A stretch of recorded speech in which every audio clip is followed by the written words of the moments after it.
राम जय जय राम। श्री राम जय जय राम। श्री राम जय जय राम। श्री राम जय जय राम। श्री राम जय जय राम। श्री राम जय जय राम। श्री राम जय जय राम। श्री राम जय जय राम। ये शब्द आप जिंदगी में नोट करके रखिएगा। रोटी और कपड़े की कमी न पहले थी, न आज है, न आगे रहेगी। लेकिन इच्छाओं की पूर्ति न पहले हुई है, न आज हो रही है, न आगे होगी। क्या अच्छी तरह ध्यान रखें। जिसने तन दिया है रोटी और कपड़े की, उसने पहले से व्यवस्था कर दी है तुम्हारी। पहले भी रोटी और कपड़े की कमी नहीं थी और आज भी नहीं है और आगे भी नहीं रहे। लेकिन मन की इच्छाओं की पूर्ति न पहले हुई है, न आज हो रही है और न आगे होगी। जितना आगे बढ़ोगे उतने ही दुखी होते जाओगे।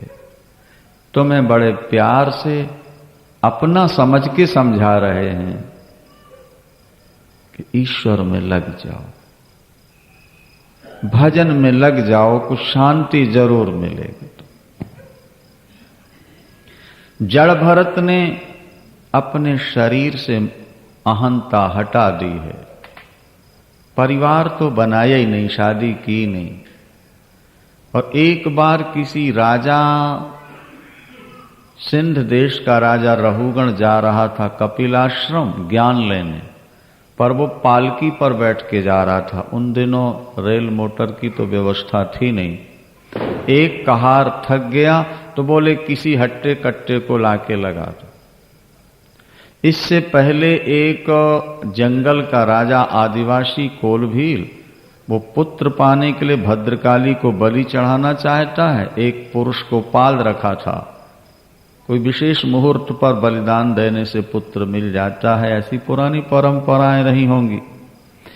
जब मुहूर्त आ गया, उसे पता लग गया कि मुझे बलिदान के लिए पाला गया, तो बहाने से भाग गया। अब मुहूर्त न टल जाए, नहीं तो कई वर्षों बाद आएगा, जाओ कोई हट्टा कट्टा व्यक्ति मिले, ले आओ। जड़ भरत को पकड़ ले आए और भद्रकाली के मंदिर में इनको बैठाला, तलवार निकाली, इनको खिलाया पिलाया, जुलूस निकाला और आपस में बातें कर रहे हैं। अभी इसका बलिदान करेंगे, भद्रकाली प्रसन्न होकर महाराज को पुत्र देगी। और ये सुन के मुस्कुरा रहे थे। इनको भय नहीं था कि मैं मर जाऊं, क्योंकि 3 जन्म तो देख चुके ना। आत्मा तो मरती नहीं।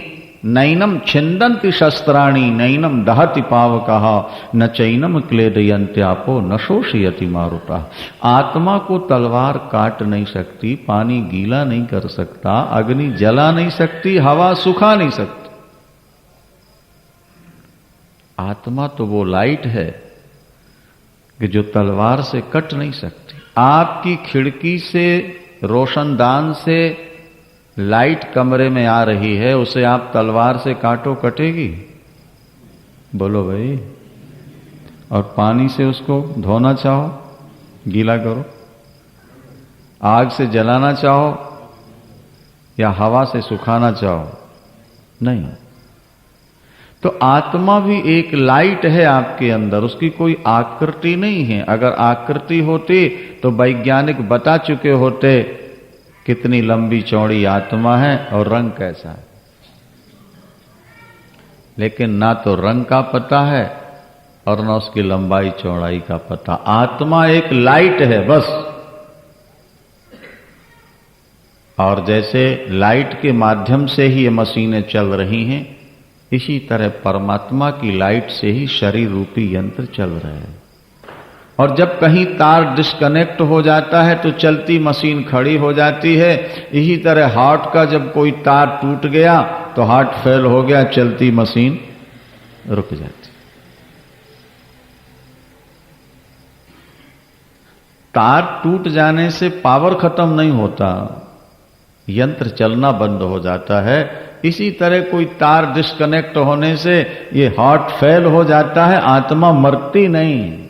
न जायते म्रियते वा कदाचित, भगवान कृष्ण कहते आत्मा का कभी जन्म नहीं है, आत्मा की कभी मृत्यु नहीं। वो एक ऐसा तत्व है जहां दुनिया के दुख पहुंचते ही नहीं, फिर हम दुखी क्यों होते हैं? प्रश्न खड़ा होगा ना कि अगर आत्मा में दुख सुख नहीं पहुंचते तो फिर हमको दुख सुख क्यों होता है? तो कहा जाएगा शरीर को अपना मान लेने के कारण दुख सुख होता है। एक व्यक्ति के संतान नहीं है, उदाहरण, उसने कोई पुत्र गोद ले लिया, अपना मान लिया ना, अब वो बीमार हुआ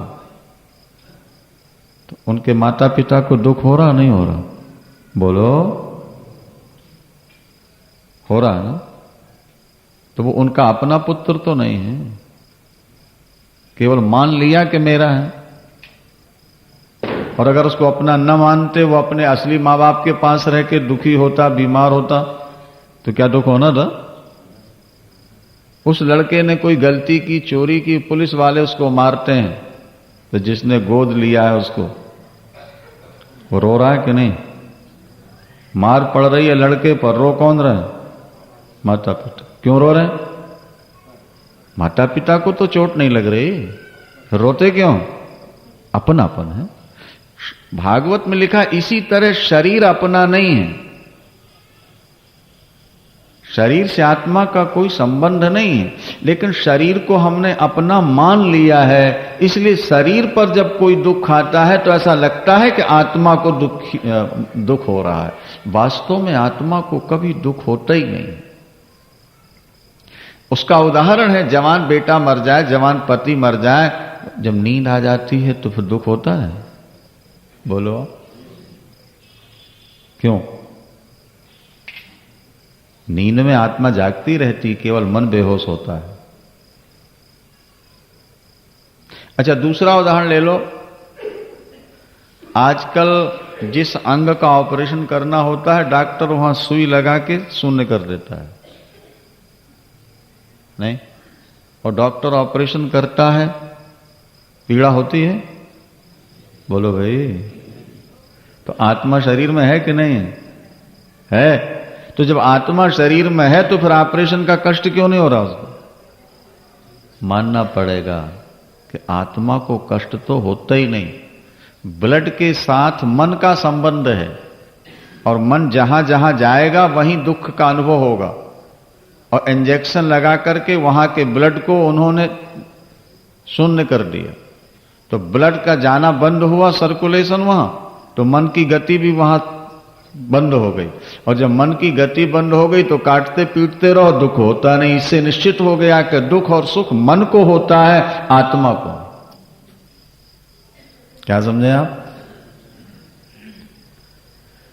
आत्मा तो न्यूट्रल तत्व है, बिल्कुल। अब ये कठिन विषय है, आप लोगों के काम का नहीं है। बोलो वृंदावन। इसके लिए तो काफी पढ़ना सुनना का पड़ता है, तब ये बात समझ में आती है। अंत में उनको पालकी में लगाया गया है, और राजा ज्ञान लेने तो जा रहा था, पर अभिमान बहुत था। ये विषम गति से चले तो डांट दिया राजा ने उनको, तुझे अभी दंड दूंगा, तेरी अभी चिकित्सा करूंगा, जैसे पापी को यमराज दंड देते हैं। तो जड़ भरत जी मुस्कुराए। अच्छा, वहां जब देवी के सामने तलवार उठाई ना इनको मारने के लिए, इनको कोई भय नहीं था। वो भद्रकाली भगवती प्रकट होके तलवार छीन के मारने वालों को मार दी, इनको ने बचा दी। बचने की कोई खुशी नहीं। जिसके दिल में मरने की कोई गमी नहीं होगी ना, बचने की उसको कोई खुशी नहीं। उनके लिए जीवन मृत्यु एक हो जाती, क्योंकि वो शरीर से अपने को अलग देखते हैं। शरीर है तो ठीक है, और चला गया तो ठीक, वहां कोई फर्क नहीं। फिर रहुगण को ज्ञान का उपदेश दिया। उन्होंने कहा, देखो राजन, तुम ज्ञान लेने तो जा रहे हो, लेकिन तुम्हें ज्ञान मिलेगा नहीं। क्यों? तुम्हारे मन में राजापन का अभिमान है, मैं राजा हूं। जब तक अभिमान रहेगा तब तक ज्ञान नहीं मिल सकता। अगर ज्ञान को प्राप्त करना है तो अभिमान को त्यागो। इन बेचारे कहारों को तुम दंड दे रहे हो, इनसे तुम पालकी ढुला रहे हो और ज्ञान लेने जा रहे हो। अच्छा ये बताओ, तुम्हारे कपड़े उतार दिए जाएं और इनके कपड़े उतार दिए जाएं तो राजा में और गरीब में भेद क्या रह जाएगा? बोलो। शरीर की दृष्टि से दोनों के शरीर एक से हैं और आत्मा की दृष्टि से भी दोनों की आत्मा एक है, फिर ये छोटा और बड़ापन कहां से आ गया? ये तो केवल अज्ञान से भेद पैदा हुआ है। जब तक ये 10 इंद्रियां और मन विषयों में फंसे हैं तब तक ये भेद है। जैसे दीपक में जब तक बत्ती और तेल है तब तक ज्योत जल रही है, बत्ती और तेल खत्म और ज्योति ज्योति में लीन हो जाएगी। जब तक इंद्रियों में राग है, वासना है, भोगों की लिप्सा है, तब तक इस जीव के लिए नरक और स्वर्ग और दुख और सुख है। और जिस दिन इंद्रियों के विषय मर गए, मन शांत हो गया, उसी दिन जीव ब्रह्म के में जाके लीन हो जाता। राजा ने अपना अभिमान त्यागा है और वहीं ज्ञान की प्राप्ति हो गई है। जब तक संत की सेवा नहीं करोगे, गुरु की सेवा नहीं करोगे, ये ज्ञान नहीं मिलेगा। इसके बाद भूगोल खगोल का वर्णन करते हुए नरकों का वर्णन किया। महाराज परीक्षित घबरा गए नरक के कष्ट सुनकर के और बोले, भगवान दुनिया में कोई ऐसा व्यक्ति नहीं जिससे कुछ ना कुछ पाप न होते हो। क्या हर पापी को नरक जाना ही पड़ता है? तो सुखदेव भगवान ने कहा, नहीं राजन, जो व्यक्ति मृत्यु से पहले अपने पापों का प्रायश्चित्त कर लेते हैं उनको नरक नहीं जाना पड़ता, लेकिन जो अपने पापों का प्रायश्चित्त न करके बार बार पाप करते ही रहते हैं उनको नरक जाना पड़ता है। नरक से बचने के लिए आगे पाप न करने का संकल्प और यज्ञ दान पूजा पाठ तीर्थ स्नान करो, उससे पाप नष्ट हो जाते हैं। अथवा भगवान की भक्ति में डूब जाओ, सारे पाप समाप्त हो जाए, नरक कभी नहीं जाना पड़ेगा। भगवान की भक्ति का सबसे सहज तरीका है भगवान का नाम लेना शुरू कर दो। कोशिश करो दिन और रात में 21,600 नाम कम से कम आपके मुख से निकल जाए। ऐसी कोशिश करो, उससे नाम जपने की आदत बन जाएगी। दिन और रात में 21,600 श्वास निकलती हैं आपकी। 1 मिनट में लगभग 13 श्वासें निकला करती हैं। 13, 14, 13, 12 एक क्रम। हर श्वास का एक नाम होना चाहिए, फिर आपको नरक नहीं मिलेगा। जैसे लाख मन रुई का कपास का ढेर हो, एक जलती हुई माचिस की तीली छोड़ दो, क्या होगा? सब जलकर राख हो जाएगी। प्रभु का नाम, कानों से भगवत कथा सुनो और मुख से नाम लेते चलो। देखो, शरीर छोड़ने के बाद की संपत्ति यही है जो साथ जाएगी।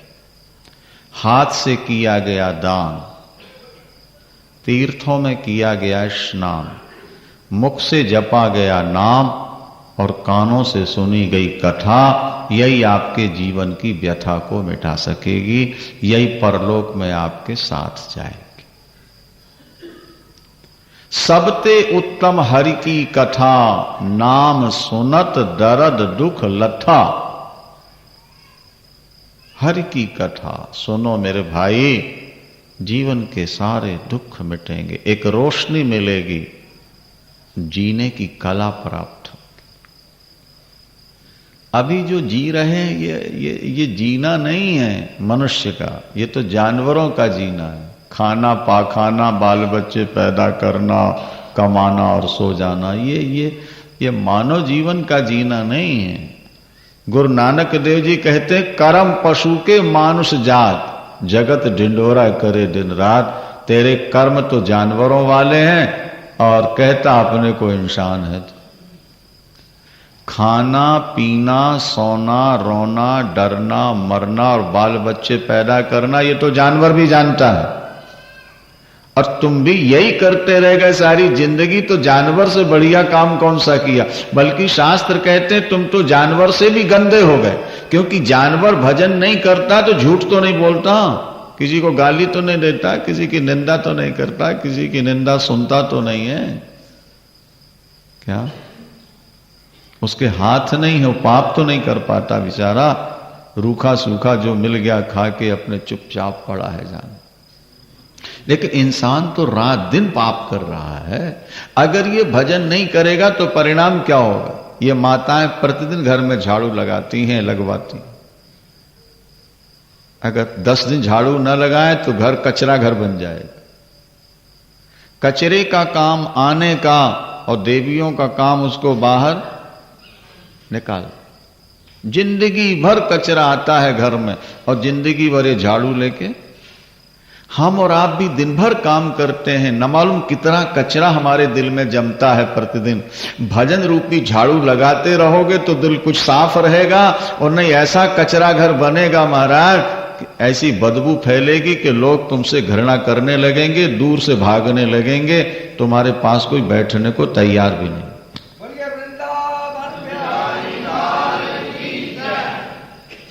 झाड़ू लगाते रहो। भगवान नाम और भगवत कथा ही झाड़ू है।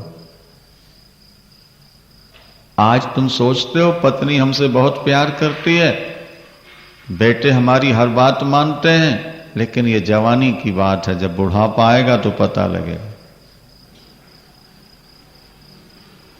सब अपने अपने तरफ हो जाते हैं।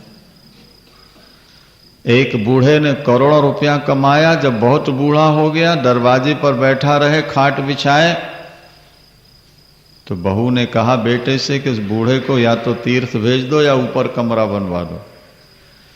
ये हमेशा आने जाने वालों में बाधा डालते हैं, पूछते हैं कौन आया, कहां से आया, कब आया। क्या तीर्थ जाने लायक तो नहीं है, बोले ऊपर कमरा बनवा दो। ऊपर कमरा बनवा दिया और एक टल्ली रख दी, घंटी नहीं होती टल्ली बोलते, घंटी रख दी पास। जब जरूरत पड़े तो ऊपर से बजा दो, रोटी पानी ऊपर से दे, नीचे नहीं है। बेटा सुबह जाता है बाप की सेवा करके, बीच में जरूरत पड़े घंटी बजे तो बहू जाके दे आती है, और नहीं तो शाम को जब बेटा आता है दुकान से तो बाप। गर्मी के दिन थे, सुराही में पानी रखा था, पोता ऊपर चला गया, पोते की ठोकर लगी तो सुराही फूट गई, घंटी लेके पोता नीचे आ गया। क्या? और दादा को लगी प्यास और घंटी थी नहीं बजाने वाली, और बहू अपने सहेलियों में गपशप लगा रही है। घंटी बजे तो जाए, वो पानी पानी पानी करते बूढ़ा बेचारा पूरा हो गया। पुत्र ने दुकान से आके जब देखा तो बाप मरा पड़ा, क्योंकि पानी नहीं था। इस दुनिया में तुमसे प्यार करने वाले तभी तक करेंगे जब तक तुमसे कुछ मिलने की आशा है। मिल रहा, इसलिए भैया सारी जिंदगी नोटों में खराब मत कर दो यारो। थोड़ा सा समय हमारे ठाकुर के लिए भी निकाल लिया करो। जिसने तुम्हें इतना बढ़िया शरीर दिया उसका भी कभी भजन कर लिया करो, बोला करो भैया। भगवान ने गला दिया है बोलने के लिए, प्रभु का नाम नहीं बोलोगे तो भगवान सोचेगा हमने गलती की, गला देकर गूंगा बना देना था तो अच्छा था। प्रभु का नाम लेने में संकोच नहीं करना। इतना बढ़िया शरीर आपने स्वयं बना लिया है कि पिताजी ने आपके बनाया है, या माँ ने बनाया, या भगवान ने बनाया? क्या जवाब होगा? एक ही उत्तर देता है हर व्यक्ति के, भगवान ने बनाया। तो जब भगवान ने इतना बढ़िया शरीर बना के दिया तो बदले में आपने भगवान को कुछ दिया कि नहीं दिया? सरकार अगर आपको बिजली पानी देती है तो आप बदले में बिल चुकाते हैं कि नहीं? और नहीं चुकाएंगे तो क्या होगा? तो आपको जो हाथ कान नाक दिल दिमाग मिला है, अगर इसका बिल नहीं चुकाओगे तो क्या होगा? तो क्या कटाना ही चाहते हैं? ये अच्छे नहीं लग रहे आपको? अरे जिस प्रभु ने आपको इतना कुछ दिया उसे थोड़ा सा टाइम तो दे दो, थोड़ा उसका नाम तो ले लो, और नहीं पछताना पड़ेगा। मन पछतई है अवसर बीते। क्या? मन पछतई है अवसर बीते। हमारे नंदलाल जी गाया करते हैं, क्षमा बुझ गई तो महफिल में रंग आया, क्षमा बुझ गई तो महफिल में रंग आया, जिंदगी गुजर गई तो जीने का ढंग आया। भजन करो। गलतियां बहुत हो रही हैं, उस कचरे को थोड़ा भजन के झाड़ू से साफ करो। कानकुब्ज देश में एक अजामिल नाम का ब्राह्मण है। अपने माता पिता की प्यारी संतान, माता पिता ने बड़े लाड़ प्यार से पाला। ब्राह्मण था, वेदों का स्वाध्याय करता है, संध्या गायत्री सूर्यार्घ सब करता है। एक बार जंगल गया लकड़ी काटने के लिए, हवन के लिए। लकड़ी लेकर वापिस आ रहा है। जंगल में एक झरना बह रहा, नदी का किनारा है, सुंदर वृक्ष लगे हैं। एक बेश्या शराब पी करके जारपति के गले में हाथ डालकर बैठी है। आपस में उनकी क्रीड़ा है। उनको अपने वस्त्रों की भी सुध नहीं, क्योंकि एकांत स्थान है। और अजामिल लकड़ी लेकर आ रहा था। उसने 2 मिनट खड़े होकर उनका नाटक देखा। उसके मन में भी वासना जाग उठी, इस वेश्या को मैं अपनी पत्नी बनाऊंगा। यद्यपि अजामिल विवाहित था, उसकी जवान पत्नी घर में है, बूढ़े माता पिता हैं, लेकिन इन इंद्रियों में नित नए भोगों की इच्छा होती है। और जैसा करो संग वैसा चढ़े रंग होता है। घर आते ही पिता के पैसे चुराकर वेश्या के यहां गया। पैसे दिए, वेश्या ने प्यार करना पैसे की यार, ऐसा उसने जाल में फंसाया। भागवत में लिखा कि उसने अपनी विवाहिता पत्नी को छोड़ दिया, अपने बूढ़े माता पिता को छोड़ दिया। वेद पाठ करना, गायत्री संध्या सब छूट गया। धीरे धीरे वो शराब पीने लगा, मांस खाने लगा, चोरियां करने लगा, क्योंकि और कोई गुण था नहीं। वेश्या से उसने 9 पुत्र पैदा किए। वेश्या के घर ही रहने लगा था। ध्यान दो।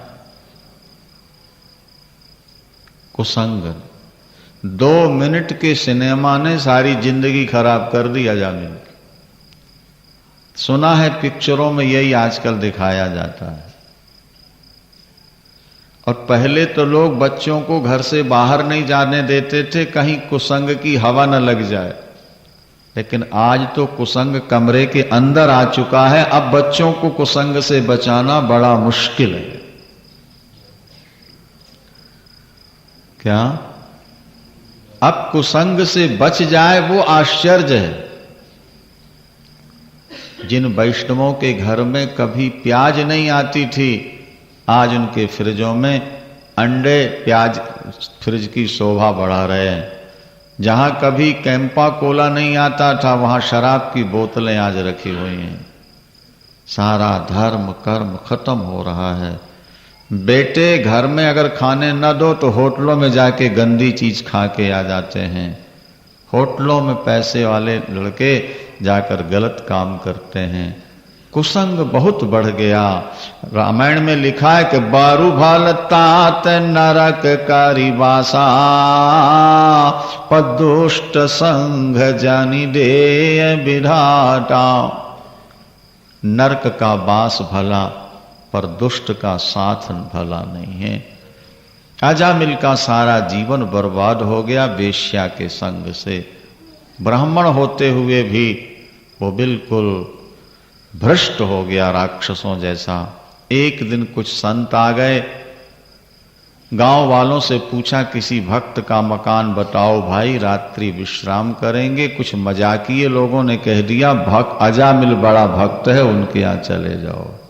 भक्त अजामिल की जय हो कहते संत पहुंचे, और जैसे ही दर्शन किया संतों का, बुद्धि में एकदम पलटा खाया।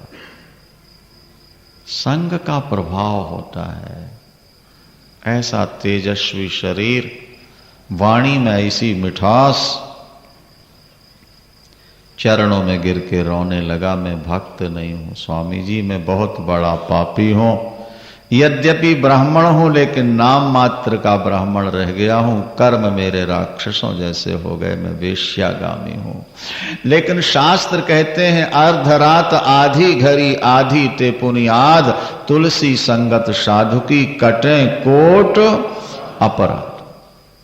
आप संत हो, मिल गए हैं, मेरी मुक्ति का उपाय बता दो।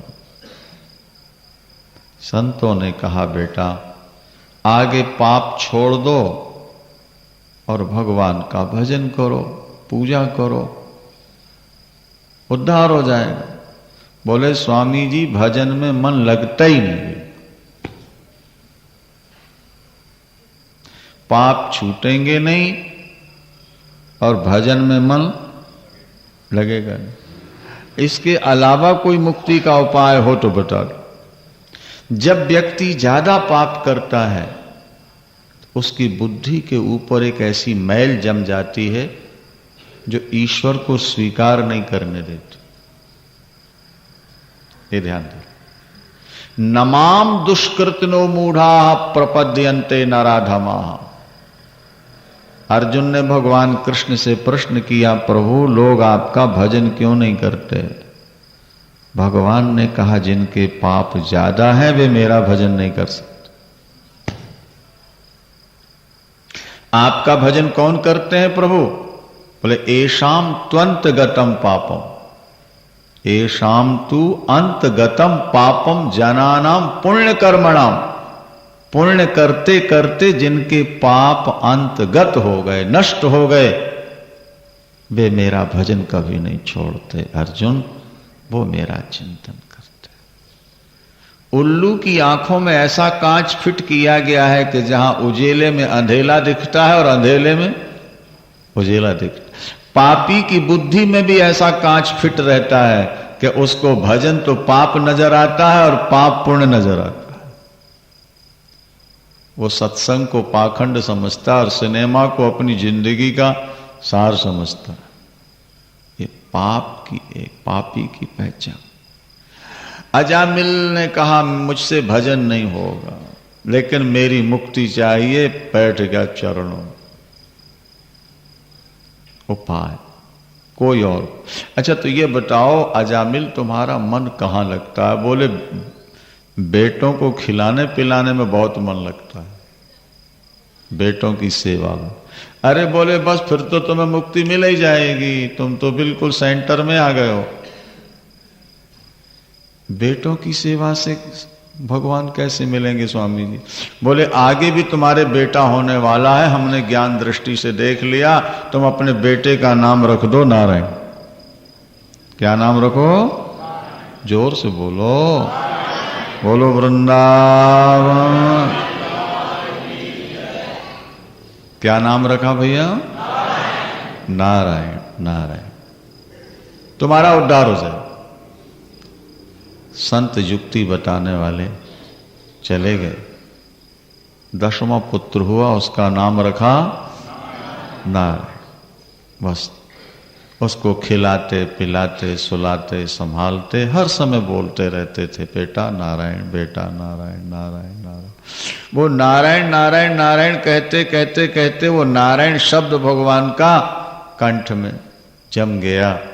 88 वर्ष की अवस्था में बीमार पड़ा और जैसे ही यमराज के दूत लेने आए अचानक मुख से निकल गया नारायण नारायण। बेटे को बुलाया नारायण। भगवान के पार्षद आ गए, 4 हाथ वाले। उन्होंने कहा इसको छोड़ दो। यमदूत ने कहा क्यों?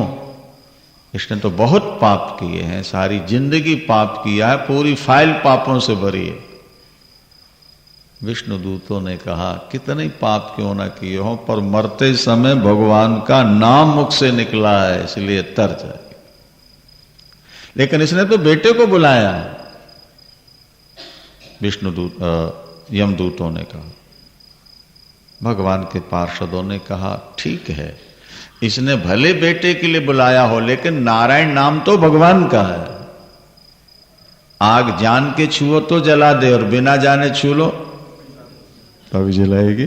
अमृत जान के पियो तो अमर बना दे, और बिना जाने पी लो धोखे से तो भी अमर बनाए।